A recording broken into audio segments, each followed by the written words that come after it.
కోటి మంది మహిళల్ని కోటీశ్వరులను చేయాలన్నదే ప్రభుత్వ లక్ష్యమన్నారు ప్రభుత్వ విప్ ఆది శ్రీనివాస్. అందులో భాగంగానే మహిళల అభివృద్ధికి పెద్దపీట వేస్తుందని చెప్పారు. ముఖ్యమంత్రి రేవంత్ రెడ్డి మొదటి సంవత్సరంలోనే 20,000 కోట్లు వెచ్చించారని గుర్తు చేశారు. గ్రామాల్లో మహిళల పేరు మీద ఇందిరమ్మ ఇళ్లు ఇస్తున్నామని చెప్పారు. వేములవాడ పట్టణంలో మహిళా సంఘాలకు వడ్డీ లేని రుణాలు, ఇందిరమ్మ చీరలు పంపిణీ కార్యక్రమంలో ఆయన మాట్లాడారు.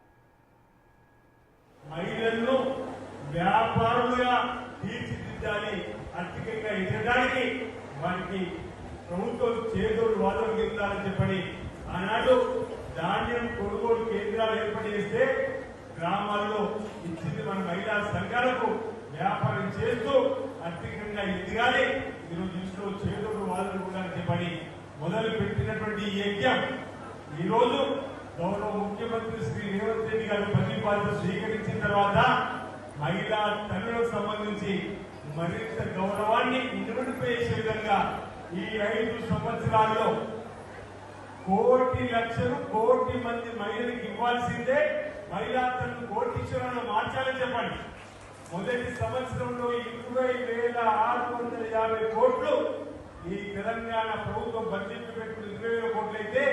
మరో 650 కోట్లు ఎక్కువైనా ఇచ్చి వెచ్చించి మహిళా సంఘాలకు 20 లక్షలు తక్కువ కాకుండా బ్యాంకు లింకేజ్ ఇచ్చి మీరు సకాలంలో కట్టుకుంటూ వాటికి వచ్చినటువంటి వ్యక్తి తిరిగి ఇచ్చే కార్యక్రమం గతంలో 3 సార్లు కూడా గత ప్రభుత్వం పట్టించుకోకుండా మనం వచ్చిన తర్వాత సకాలంలో చెల్లించి వర్తించే కార్యక్రమం చేస్తూ ఇప్పుడే కలెక్టర్ గారు చెప్పినట్టుగా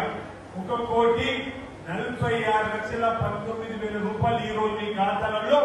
పడే విధంగా ఉన్న సందర్భంలో మీ అందరినీ కూడా ఆహ్వానించి ఈ కార్యక్రమం చెప్పేటతో పాటు ఇందిరమ్మ చీరను కూడా పంపిణీ కార్యక్రమం